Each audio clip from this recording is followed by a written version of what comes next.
ਇਹ ਹਫ਼ਤਾਵਾਰ ਬਾਈਬਲ ਦਾ ਦਰਸੀਵਾਜ਼ Plainfield Christian Science Church Independent ਵੱਲੋਂ ਹੈ, ਜਿਹੜਾ ਨਿਊ ਜਰਜ਼ੀ ਅਮਰੀਕਾ ਵਿੱਚ ਹੈ। ਹੋਰ ਮਾਲੂਮਾਤ ਲਈ ਤੁਸੀਂ ਸਾਡੀ ਵੈਬਸਾਈਟ ਵੇਖੋ www.plainfieldcs.com। ਇਹ ਸਬਕ 31 ਜਨਵਰੀ 2021 ਐਤਵਾਰ ਦੇ ਦਿਨ ਹਫ਼ਤੇ ਦੇ ਅਖੀਰ ਉੱਤੇ ਤੁਹਾਡੇ ਪੜ੍ਹਨ ਲਈ ਤਿਆਰ ਕੀਤਾ ਗਿਆ ਹੈ। ਮਜ਼ਮੂਨ: ਪਿਆਰ। ਸੁਨਹਿਰੀ ਮਤਨ: ਰੋਮੀਓ। ਪਿਆਰ ਸ਼ਰੀਅਤ ਨੂੰ ਮੰਨਣਾ ਹੈ। ਜਵਾਬੀ ਪੜ੍ਹਾਈ: ਯੋਹਾਨਾ। ਐ ਪਿਆਰਿਓ, ਆਓ ਅਸੀਂ ਇੱਕ ਦੂਜੇ ਨਾਲ ਪਿਆਰ ਕਰੀਏ, ਕਿਉਂ ਜੇ ਪਿਆਰ ਰੱਬ ਵੱਲੋਂ ਹੈ ਤੇ ਜਿਹੜਾ ਕੋਈ ਰੱਬ ਨਾਲ ਪਿਆਰ ਰੱਖਦਾ ਹੈ ਉਹ ਰੱਬ ਤੋਂ ਜੰਮਿਆ ਹੈ ਤੇ ਰੱਬ ਨੂੰ ਜਾਣਦਾ ਹੈ। ਜਿਹੜਾ ਪਿਆਰ ਨਹੀਂ ਰੱਖਦਾ ਉਹ ਰੱਬ ਨੂੰ ਨਹੀਂ ਜਾਣਦਾ, ਕਿਉਂ ਜੇ ਰੱਬ ਪਿਆਰ ਹੈ। ਜਿਹੜਾ ਪਿਆਰ ਰੱਬ ਨੂੰ ਸਾਡੇ ਨਾਲ ਹੈ ਉਹ ਇਹਦੇ ਤੋਂ ਜ਼ਾਹਰ ਹੁੰਦਾ ਹੈ ਕਿ ਰੱਬ ਨੇ ਆਪਣੇ ਇਕਲੌਤੇ ਪੁੱਤਰ ਨੂੰ ਜੱਗ ਵਿੱਚ ਘੱਲਿਆ ਤਾਂ ਜੋ ਅਸੀਂ ਉਹਦੇ ਬਾਹਰੋਂ ਜ਼ਿੰਦਾ ਰਹੀਏ। ਪਿਆਰ ਇਹਦੇ ਵਿੱਚ ਨਹੀਂ ਭਈ ਅਸੀਂ ਰੱਬ ਨਾਲ ਪਿਆਰ ਕੀਤਾ, ਬਲਕਿ ਇਹਦੇ ਵਿੱਚ ਭਈ ਉਹਨੇ ਸਾਡੇ ਨਾਲ ਪਿਆਰ ਕੀਤਾ ਤੇ ਸਾਡੇ ਪਾਪਾਂ ਦੇ ਕਫਾਰੇ ਲਈ ਆਪਣੇ ਪੁੱਤਰ ਨੂੰ ਘੱਲਿਆ। ਐ ਪਿਆਰਿਓ, ਜਦੋਂ ਰੱਬ ਨੇ ਸਾਡੇ ਨਾਲ ਇੰਜ ਦਾ ਪਿਆਰ ਕੀਤਾ ਤੇ ਸਾਡੇ ਉੱਤੇ ਵੀ ਇੱਕ ਦੂਜੇ ਨਾਲ ਪਿਆਰ ਰੱਖਣਾ ਫਰਜ਼ ਹੈ। ਰੱਬ ਨੂੰ ਕਦੀ ਕਿਸੇ ਨੇ ਨਹੀਂ ਵੇਖਿਆ। ਜੇ ਅਸੀਂ ਇੱਕ ਦੂਜੇ ਨਾਲ ਪਿਆਰ ਰੱਖਦੇ ਹਾਂ ਤੇ ਰੱਬ ਸਾਡੇ ਵਿੱਚ ਰਹਿੰਦਾ ਹੈ ਤੇ ਉਹਦਾ ਪਿਆਰ ਸਾਡੇ ਦਿਲ ਵਿੱਚ ਕਾਮਲ ਹੋ ਗਿਆ ਹੈ। ਜਿਹੜਾ ਪਿਆਰ ਰੱਬ ਨੂੰ ਸਾਡੇ ਨਾਲ ਹੈ ਉਹਨੂੰ ਅਸੀਂ ਜਾਣ ਗਏ ਹਾਂ ਤੇ ਸਾਨੂੰ ਉਹਦਾ ਯਕੀਨ ਹੈ। ਰੱਬ ਪਿਆਰ ਹੈ ਤੇ ਜਿਹੜਾ ਪਿਆਰ ਵਿੱਚ ਕਾਇਮ ਰਹਿੰਦਾ ਹੈ ਉਹ ਰੱਬ ਵਿੱਚ ਕਾਇਮ ਰਹਿੰਦਾ ਹੈ ਤੇ ਰੱਬ ਉਹਦੇ ਵਿੱਚ ਕਾਇਮ ਰਹਿੰਦਾ ਹੈ। ਐਸੇ ਭਾਰੋਂ ਪਿਆਰ ਸਾਡੇ ਵਿੱਚ ਕਾਮਲ ਹੋ ਗਿਆ ਹੈ ਤਾਂ ਜੋ ਸਾਨੂੰ ਅਦਾਲਤ ਦੇ ਦਿਨ ਦਲੇਰੀ ਹੋਵੇ, ਕਿਉਂ ਜੇ ਜਿਵੇਂ ਉਹ ਹੈ ਇੰਜ ਹੀ ਜੱਗ ਵਿੱਚ ਅਸੀਂ ਵੀ ਹਾਂ। ਦਰਸੀਵਾਜ਼ ਬਾਈਬਲ ਵਿੱਚੋਂ ਯਰਮੀਆ। ਖੁਦਾਵੰਦ ਕਦੀਮ ਤੋਂ ਮੇਰੇ ਉੱਤੇ ਜ਼ਾਹਿਰ ਹੋਇਆ ਤੇ ਆਖਿਆ ਭਈ ਮੈਂ ਤੇਰੇ ਨਾਲ ਹਮੇਸ਼ਾ ਦਾ ਪਿਆਰ ਰੱਖਿਆ ਹੈ, ਇਸੇ ਲਈ ਮੈਂ ਆਪਣੀ ਸ਼ਫਕਤ ਤੇਰੇ ਉੱਤੇ ਵਧਾਈ ਹੈ। ਲੂਕਾ। ਫਿਰ ਯਿਸੂ ਪਾਕ ਰੂਹ ਨਾਲ ਭਰਿਆ ਹੋਇਆ ਯਰਦਨ ਵੱਲੋਂ ਪਰਤਿਆ। ਲੂਕਾ। ਥੋੜੇ ਚਿਰ ਬਾਅਦ ਇੰਜ ਹੋਇਆ ਭਈ ਉਹ ਨਾਇਨ ਨਾਂ ਦੇ ਇੱਕ ਸ਼ਹਿਰ ਨੂੰ ਗਿਆ ਤੇ ਉਹਦੇ ਚੇਲੇ ਤੇ ਬਹੁਤ ਸਾਰੇ ਲੋਕੀ ਉਹਦੇ ਨਾਲ ਸੀ। ਜਦੋਂ ਉਹ ਸ਼ਹਿਰ ਦੇ ਫਾਟਕ ਦੇ ਕੋਲ ਅੱਪੜਿਆ ਤੇ ਵੇਖੋ ਇੱਕ ਮੁਰਦੇ ਨੂੰ ਬਾਹਰ ਲੈ ਜਾ ਰਹੇ ਸੀ। ਉਹ ਆਪਣੀ ਮਾਂ ਦਾ ਇਕਲੌਤਾ ਪੁੱਤਰ ਸੀ ਤੇ ਉਹ ਬੇਵਾ ਸੀ ਤੇ ਸ਼ਹਿਰ ਦੇ ਬਹੁਤ ਸਾਰੇ ਲੋਕੀ ਉਹਦੇ ਨਾਲ ਸੀ। ਉਹਨੂੰ ਵੇਖ ਕੇ ਖੁਦਾਵੰਦ ਨੂੰ ਤਰਸ ਆਇਆ ਤੇ ਉਹਨੂੰ ਆਖਿਆ, ਨਾ ਰੋ। ਫਿਰ ਉਹਨੇ ਕੋਲ ਆ ਕੇ ਜਨਾਜ਼ੇ ਨੂੰ ਛੂਹਿਆ ਤੇ ਚੁੱਕਣ ਵਾਲੇ ਖਲੋ ਗਏ ਤੇ ਉਹਨੇ ਆਖਿਆ, ਐ ਜਵਾਨ, ਮੈਂ ਤੈਨੂੰ ਆਖਦਾ ਵਾਂ, ਉੱਠ। ਉਹ ਮੁਰਦਾ ਉੱਠ ਗਿਆ ਤੇ ਬੋਲਣ ਲੱਗਿਆ ਤੇ ਉਹਨੇ ਉਹਨੂੰ ਉਹਦੀ ਮਾਂ ਦੇ ਹਵਾਲੇ ਕਰ ਦਿੱਤਾ। ਤੇ ਸਾਰਿਆਂ ਉੱਤੇ ਦਹਿਸ਼ਤ ਛਾ ਗਈ ਤੇ ਰੱਬ ਦੀ ਵਡਿਆਈ ਕਰਕੇ ਆਖਣ ਲੱਗੇ ਭਈ ਇੱਕ ਵੱਡਾ ਨਬੀ ਸਾਡੇ ਵਿੱਚ ਆਇਆ ਹੈ ਤੇ ਰੱਬ ਨੇ ਆਪਣੀ ਉਮਤ ਵੱਲ ਧਿਆਨ ਕੀਤਾ ਹੈ। ਮੱਤੀ। ਤੇ ਵੇਖੋ ਦੋ ਅੰਨ੍ਹਿਆਂ ਨੇ ਜਿਹੜੇ ਰਾਹ ਦੇ ਕੰਢੇ ਬੈਠੇ ਸੀ, ਇਹ ਸੁਣ ਕੇ ਭਈ ਯਿਸੂ ਜਾ ਰਿਹਾ ਹੈ, ਚਿল্ਲਾ ਕੇ ਆਖਿਆ, ਐ ਖੁਦਾਵੰਦ ਦਾਊਦ ਦੇ ਪੁੱਤਰ, ਸਾਡੇ ਉੱਤੇ ਰਹਿਮ ਕਰ। ਲੋਕਾਂ ਨੇ ਉਹਨਾਂ ਨੂੰ ਝਿੜਕਿਆ ਭਈ ਚੁੱਪ ਰਹਿਣ, ਪਰ ਉਹ ਹੋਰ ਵੀ ਚਿল্ਲਾ ਕੇ ਆਖਣ ਲੱਗੇ, ਐ ਖੁਦਾਵੰਦ ਦਾਊਦ ਦੇ ਪੁੱਤਰ, ਸਾਡੇ ਉੱਤੇ ਰਹਿਮ ਕਰ। ਯਿਸੂ ਨੇ ਖਲੋ ਕੇ ਉਹਨਾਂ ਨੂੰ ਬੁਲਾਇਆ ਤੇ ਆਖਿਆ, ਤੁਸੀਂ ਕੀ ਚਾਹੁੰਦੇ ਹੋ ਭਈ ਮੈਂ ਤੁਹਾਡੇ ਲਈ ਕਰਾਂ? ਉਹਨਾਂ ਨੇ ਆਖਿਆ, ਐ ਖੁਦਾਵੰਦ, ਇਹ ਭਈ ਸਾਡੀਆਂ ਅੱਖੀਆਂ ਖੁੱਲ੍ਹ ਜਾਣ। ਯਿਸੂ ਨੂੰ ਤਰਸ ਆਇਆ ਤੇ ਉਹਨੇ ਉਹਨਾਂ ਦੀਆਂ ਅੱਖੀਆਂ ਨੂੰ ਛੂਹਿਆ ਤੇ ਉਹ ਛੇਤੀ ਨਾਲ ਸਜਾਖੇ ਹੋ ਗਏ ਤੇ ਉਹਦੇ ਮਗਰ ਟੁਰਨ ਲੱਗ ਪਏ। ਮਰਕਸ। ਤੇ ਇੱਕ ਕੋੜੀ ਨੇ ਉਹਦੇ ਕੋਲ ਆ ਕੇ ਉਹਦੀ ਮਿੰਨਤ ਕੀਤੀ ਤੇ ਉਹਦੇ ਅੱਗੇ ਗੋਡੇ ਟੇਕ ਕੇ ਉਹਨੂੰ ਆਖਿਆ, ਜੇ ਤੂੰ ਚਾਹਵੇਂ ਤਾਂ ਮੈਨੂੰ ਪਾਕ ਸਾਫ਼ ਕਰ ਸਕਦਾ ਹੈ। ਉਹਨੇ ਉਹਦੇ ਉੱਤੇ ਤਰਸ ਖਾ ਕੇ ਹੱਥ ਵਧਾਇਆ ਤੇ ਉਹਨੂੰ ਛੂਹ ਕੇ ਆਖਿਆ, ਮੈਂ ਚਾਹੁੰਦਾ ਵਾਂ ਭਈ ਤੂੰ ਪਾਕ ਸਾਫ਼ ਹੋ ਜਾ। ਤੇ ਫੌਰਨ ਉਹਦਾ ਕੋੜ ਮੁੱਕ ਗਿਆ ਤੇ ਉਹ ਪਾਕ ਸਾਫ਼ ਹੋ ਗਿਆ। ਯੋਹੰਨਾ। ਮੇਰੇ ਪਿਓ ਦਾ ਜਲਾਲ ਇਹਦੇ ਨਾਲ ਹੀ ਹੁੰਦਾ ਹੈ ਵੀ ਤੁਸੀਂ ਬਹੁਤ ਸਾਰਾ ਫਲ ਲਿਆਵੋ, ਤਦ ਹੀ ਤੁਸੀਂ ਮੇਰੇ ਚੇਲੇ ਠਹਿਰੋਗੇ। ਜਿਵੇਂ ਪਿਓ ਨੇ ਮੇਰੇ ਨਾਲ ਪਿਆਰ ਕੀਤਾ, ਉਂਝ ਹੀ ਮੈਂ ਤੁਹਾਡੇ ਨਾਲ ਪਿਆਰ ਕੀਤਾ। ਤੁਸੀਂ ਮੇਰੇ ਪਿਆਰ ਵਿੱਚ ਕਾਇਮ ਰਹੋ। ਜੇ ਤੁਸੀਂ ਮੇਰੇ ਹੁਕਮਾਂ ਉੱਤੇ ਅਮਲ ਕਰੋਗੇ ਤੇ ਮੇਰੇ ਪਿਆਰ ਵਿੱਚ ਕਾਇਮ ਰਹੋਗੇ, ਜਿਵੇਂ ਮੈਂ ਆਪਣੇ ਪਿਓ ਦੇ ਹੁਕਮਾਂ ਉੱਤੇ ਅਮਲ ਕੀਤਾ ਤੇ ਉਹਦੇ ਪਿਆਰ ਵਿੱਚ ਕਾਇਮ ਹਾਂ। ਮੈਂ ਇਹ ਗੱਲਾਂ ਇਸ ਲਈ ਤੁਹਾਨੂੰ ਆਖੀਆਂ ਨੇ ਵੀ ਮੇਰੀ ਖੁਸ਼ੀ ਤੁਹਾਡੇ ਵਿੱਚ ਹੋਵੇ ਤੇ ਤੁਹਾਡੀ ਖੁਸ਼ੀ ਪੂਰੀ ਹੋ ਜਾਵੇ। ਮੇਰਾ ਹੁਕਮ ਇਹ ਹੈ ਵੀ ਜਿਵੇਂ ਮੈਂ ਤੁਹਾਡੇ ਨਾਲ ਪਿਆਰ ਕੀਤਾ, ਤੁਸੀਂ ਵੀ ਇੱਕ ਦੂਜੇ ਨਾਲ ਪਿਆਰ ਕਰੋ। ਰੋਮੀਓ। ਤੇ ਸਾਨੂੰ ਪਤਾ ਹੈ ਕਿ ਸਾਰੀਆਂ ਸ਼ੈਵਾਂ ਰਲ ਕੇ ਰੱਬ ਨਾਲ ਪਿਆਰ ਕਰਨ ਵਾਲਿਆਂ ਲਈ ਭਲਾਈ ਪੈਦਾ ਕਰਦੀਆਂ ਨੇ, ਯਾਨੀ ਉਹਨਾਂ ਲਈ ਜਿਹੜੇ ਰੱਬ ਦੇ ਇਰਾਦੇ ਦੇ ਮੁਤਾਬਕ ਬੁਲਾਏ ਗਏ ਨੇ। ਜੇ ਰੱਬ ਸਾਡੇ ਵੱਲ ਹੈ ਤੇ ਕੌਣ ਸਾਡੇ ਖਿਲਾਫ ਹੈ? ਕੌਣ ਸਾਨੂੰ ਮਸੀਹ ਦੇ ਪਿਆਰ ਤੋਂ ਵੱਖ ਕਰੇਗਾ? ਮੁਸੀਬਤ ਜਾਂ ਤੰਗੀ ਜਾਂ ਜ਼ੁਲਮ ਜਾਂ ਕਾਲ ਜਾਂ ਨੰਗਾਪਨ ਜਾਂ ਖਤਰਾ ਜਾਂ ਤਲਵਾਰ? ਪਰ ਉਹਨਾਂ ਸਾਰੀਆਂ ਹਾਲਤਾਂ ਵਿੱਚ ਉਹਦੇ ਰਾਹੀਂ ਜਿਹਨੇ ਸਾਡੇ ਨਾਲ ਪਿਆਰ ਕੀਤਾ, ਸਾਨੂੰ ਫਤਹ ਤੋਂ ਵੀ ਵੱਧ ਕੇ ਗਲਬਾ ਹਾਸਲ ਹੁੰਦਾ ਹੈ। ਕਿਉਂ ਜੇ ਮੈਨੂੰ ਯਕੀਨ ਹੈ ਭਈ ਰੱਬ ਦਾ ਪਿਆਰ ਜਿਹੜਾ ਖੁਦਾਵੰਦ ਯਿਸੂ ਮਸੀਹ ਵਿੱਚ ਹੈ, ਉਹਦੇ ਤੋਂ ਨਾ ਸਾਨੂੰ ਮੌਤ ਵੱਖ ਕਰ ਸਕੇਗੀ, ਨਾ ਹਯਾਤੀ, ਨਾ ਫਰਿਸ਼ਤੇ, ਨਾ ਹਕੂਮਤਾਂ, ਨਾ ਹਾਲ ਦੀਆਂ ਨਾ ਇਸਤਕਬਾਲ ਦੀਆਂ ਸ਼ੈਵਾਂ, ਨਾ ਕੁਦਰਤ, ਨਾ ਬੁਲੰਦੀ, ਨਾ ਪਸਤੀ, ਨਾ ਕੋਈ ਹੋਰ ਮਖਲੂਕ। ਪਤਰਸ। ਸਾਰੇ ਦੇ ਸਾਰੇ ਇੱਕ ਦਿਲ ਤੇ ਹਮਦਰਦ ਹੋਵੋ, ਭਰਾਬੰਦੀ ਵਾਲਾ ਪਿਆਰ ਰੱਖੋ, ਨਰਮ ਦਿਲ ਤੇ ਫਰੋਤਨ ਬਣੋ। ਬਦੀ ਦੇ ਜਵਾਬ ਵਿੱਚ ਬਦੀ ਨਾ ਕਰੋ ਤੇ ਗਾਲ ਦੇ ਬਦਲੇ ਗਾਲ ਨਾ ਕੱਢੋ, ਬਲਕਿ ਇਹਦੇ ਉਲਟ ਬਰਕਤ ਮੰਗੋ, ਕਿਉਂ ਜੇ ਤੁਸੀਂ ਬਰਕਤ ਦੇ ਵਾਰਸ ਹੋਣ ਲਈ ਬੁਲਾਏ ਗਏ ਹੋ। ਇਸ ਲਈ ਜਿਹੜਾ ਕੋਈ ਹਯਾਤੀ ਤੋਂ ਖੁਸ਼ ਹੋਣਾ ਤੇ ਚੰਗੇ ਦਿਨ ਵੇਖਣਾ ਚਾਹਵੇ, ਉਹ ਜ਼ੁਬਾਨ ਨੂੰ ਬਦੀ ਤੋਂ ਤੇ ਬੁੱਲਾਂ ਨੂੰ ਮਕਰ ਦੀ ਗੱਲ ਕਰਨ ਤੋਂ ਬਾਜ਼ ਰੱਖੇ। ਬਦੀ ਤੋਂ ਕਿਨਾਰਾ ਕਰੇ ਤੇ ਨੇਕੀ ਵਾਲੇ ਕੰਮ ਕਰੇ, ਸੁਲ੍ਹਾ ਦਾ ਤਾਲਬ ਹੋਵੇ ਤੇ ਉਹਦੀ ਕੋਸ਼ਿਸ਼ ਵਿੱਚ ਰਵੇ। ਇਸ ਲਈ ਵੀ ਖੁਦਾਵੰਦ ਦੀ ਨਜ਼ਰ ਰਾਸਤਬਾਜ਼ਾਂ ਵੱਲ ਏ ਤੇ ਉਹਦੇ ਕੰਨ ਉਹਨਾਂ ਦੀਆਂ ਦੁਆਵਾਂ ਉੱਤੇ ਲੱਗੇ ਨੇ। ਕਰੰਥੀਓ। ਜੇ ਮੈਂ ਫਰਿਸ਼ਤਿਆਂ ਦੀਆਂ ਬੋਲੀਆਂ ਬੋਲਾਂ ਤੇ ਮੁਹੱਬਤ ਨਾ ਰੱਖਾਂ, ਤੇ ਮੈਂ ਠਣਠਣਾਉਂਦਾ ਪਿੱਤਲ ਤੇ ਝੰਝਣਾਉਂਦੀ ਛਾਂਝ ਵਾਂ। ਤੇ ਜੇ ਮੈਨੂੰ ਨਬੂਵਤ ਮਿਲੇ ਤੇ ਸਾਰੇ ਭੇਤਾਂ ਤੇ ਸਾਰੇ ਇਲਮ ਦੀ ਜਾਣਕਾਰੀ ਹੋਵੇ, ਤੇ ਮੇਰਾ ਈਮਾਨ ਇੱਥੇ ਤੀਕਰ ਕਾਮਲ ਹੋਵੇ ਵੀ ਮੈਂ ਪਹਾੜਾਂ ਨੂੰ ਹਟਾ ਦੇਵਾਂ, ਤੇ ਮੁਹੱਬਤ ਨਾ ਰੱਖਾਂ ਤੇ ਮੈਂ ਕੁਝ ਵੀ ਨਹੀਂ। ਤੇ ਆਪਣਾ ਸਾਰਾ ਮਾਲ ਗਰੀਬਾਂ ਨੂੰ ਖਿਲਾ ਦੇਵਾਂ ਤੇ ਆਪਣਾ ਬਦਨ ਸਾੜਨ ਲਈ ਦੇ ਦੇਵਾਂ, ਤੇ ਮੁਹੱਬਤ ਨਾ ਰੱਖਾਂ ਤੇ ਮੈਨੂੰ ਕੋਈ ਫਾਇਦਾ ਨਹੀਂ। ਮੁਹੱਬਤ ਸਾਬਰ ਏ ਤੇ ਮਿਹਰਬਾਨ ਏ। ਮੁਹੱਬਤ ਹਸਦ ਨਹੀਂ ਕਰਦੀ, ਮੁਹੱਬਤ ਸ਼ੋਖੀ ਨਹੀਂ ਮਾਰਦੀ ਤੇ ਫੁੱਲਦੀ ਨਹੀਂ, ਨਾ ਜ਼ੇਬਾ ਕੰਮ ਨਹੀਂ ਕਰਦੀ, ਆਪਣੀ ਚੰਗਿਆਈ ਨਹੀਂ ਚਾਹੁੰਦੀ, ਝੁੰਝਲਾਉਂਦੀ ਨਹੀਂ, ਬਦਗੁਮਾਨੀ ਨਹੀਂ ਕਰਦੀ, ਬਦਕਾਰੀ ਤੋਂ ਖੁਸ਼ ਨਹੀਂ ਹੁੰਦੀ, ਬਲਕਿ ਰਾਸਤੀ ਤੋਂ ਖੁਸ਼ ਹੁੰਦੀ ਏ। ਸਭ ਕੁਝ ਸਹਿ ਲੈਂਦੀ ਏ, ਸਭ ਕੁਝ ਯਕੀਨ ਕਰਦੀ ਏ, ਸਾਰੀਆਂ ਗੱਲਾਂ ਦੀ ਉਮੀਦ ਰੱਖਦੀ ਏ, ਸਾਰੀਆਂ ਗੱਲਾਂ ਨੂੰ ਬਰਦਾਸ਼ਤ ਕਰਦੀ ਏ। ਮੁਹੱਬਤ ਨੂੰ ਜ਼ਵਾਲ ਨਹੀਂ। ਨਬੂਵਤਾਂ ਹੋਣ ਤੇ ਮਿਟ ਜਾਣਗੀਆਂ, ਬੋਲੀਆਂ ਹੋਣ ਤੇ ਮੁੱਕ ਜਾਣਗੀਆਂ, ਇਲਮ ਹੋਵੇ ਤੇ ਮਿਟ ਜਾਵੇਗਾ। ਇਸ ਲਈ ਵੀ ਸਾਡਾ ਇਲਮ ਨਾਕਸ ਏ ਤੇ ਸਾਡੀ ਨਬੂਵਤ ਨਾਮੁਕੰਮਲ। ਪਰ ਜਦੋਂ ਕਮਲ ਆਵੇਗਾ ਤੇ ਨਾਕਸ ਮੁੱਕ ਜਾਵੇਗਾ। ਜਦ ਮੈਂ ਬੱਚਾ ਸੀ ਤੇ ਬੱਚਿਆਂ ਵਾਂਗਰ ਬੋਲਦਾ ਸੀ, ਬੱਚਿਆਂ ਵਰਗੀ ਆਦਤ ਸੀ, ਬੱਚਿਆਂ ਵਰਗੀ ਸਮਝ ਸੀ। ਪਰ ਜਦੋਂ ਜਵਾਨ ਹੋਇਆ ਤੇ ਬੱਚਿਆਂ ਵਾਲੀਆਂ ਗੱਲਾਂ ਛੱਡ ਦਿੱਤੀਆਂ। ਹੁਣ ਸਾਨੂੰ ਸ਼ੀਸ਼ੇ ਵਿੱਚ ਧੁੰਦਲਾ ਜਿਹਾ ਵਿਖਾਲੀ ਦਿੰਦਾ ਏ, ਪਰ ਉਸ ਵੇਲੇ ਆਮਣੇ ਸਾਹਮਣੇ ਵੇਖਾਂਗੇ। ਇਸ ਵੇਲੇ ਮੇਰਾ ਇਲਮ ਨਾਕਸ ਏ, ਪਰ ਉਸ ਵੇਲੇ ਅਜਿਹੇ ਪੂਰੇ ਤੌਰ ਤੇ ਪਛਾਣਾਂਗਾ ਜਿਵੇਂ ਮੈਂ ਪਛਾਣਿਆ ਗਿਆ ਵਾਂ।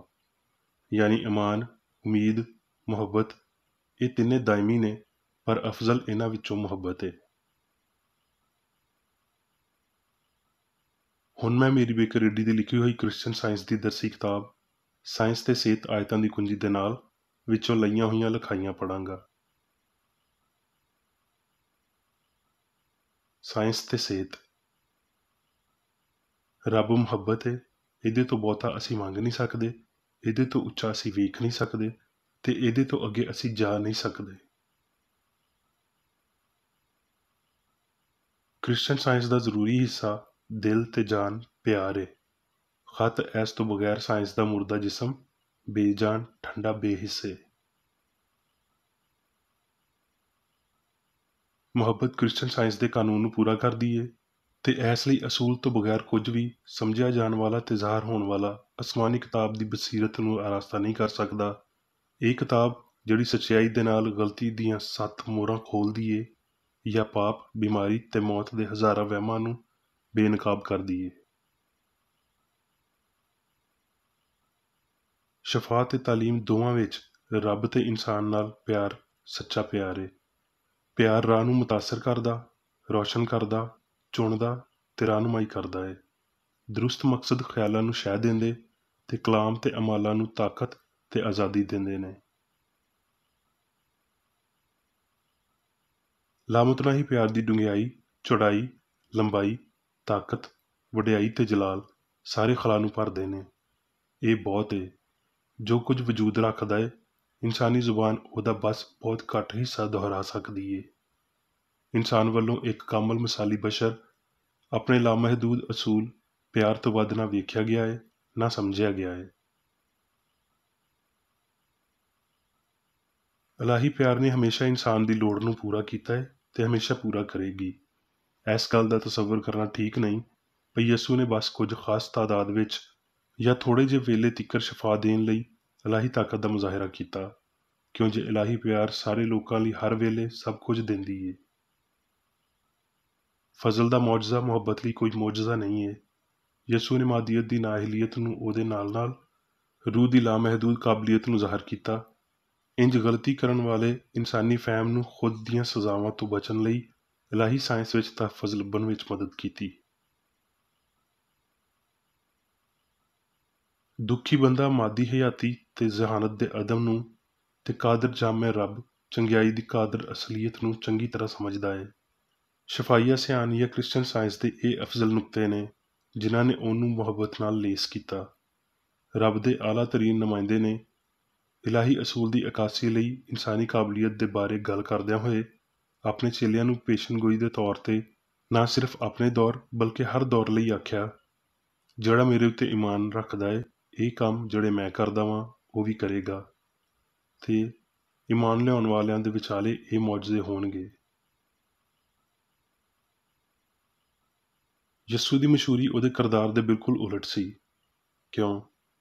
ਇਸ ਲਈ ਵੀ ਇਲਾਹੀ ਅਸੂਲ ਤੇ ਯਿਸੂ ਦੇ ਕੰਮ ਨੂੰ ਗਲਤ ਸਮਝਿਆ ਗਿਆ ਸੀ। ਉਹ ਇਲਾਹੀ ਸਾਇੰਸ ਦੇ ਕੰਮ ਵਿੱਚ ਲੱਗਿਆ ਹੋਇਆ ਸੀ। ਉਹਦੀਆਂ ਗੱਲਾਂ ਤੇ ਕੰਮ ਜੱਗ ਲਈ ਇਸ ਲਈ ਅਨੋਖੇ ਸੀ ਕਿਉਂ ਜੇ ਉਹ ਦੁਨਿਆਵੀ ਮਜ਼ਹਬੀ ਫਹਿਮ ਤੋਂ ਬਹੁਤੇ ਉੱਚੇ ਤੇ ਮੁਖਾਲਫ ਸੀ। ਬਸ਼ਰ ਰੱਬ ਉੱਤੇ ਇਨਸਾਨੀ ਤੌਰ ਤੇ ਤਾਕਤਵਰ ਹੋਣ ਦੀ ਹੈਸੀਅਤ ਨਾਲ ਈਮਾਨ ਰੱਖਦੇ ਸੀ, ਬਜਾਏ ਕਿ ਇਲਾਹੀ ਲਾਮਹਿਦੂਦ ਮੁਹੱਬਤ ਦੇ ਤੌਰ ਤੇ।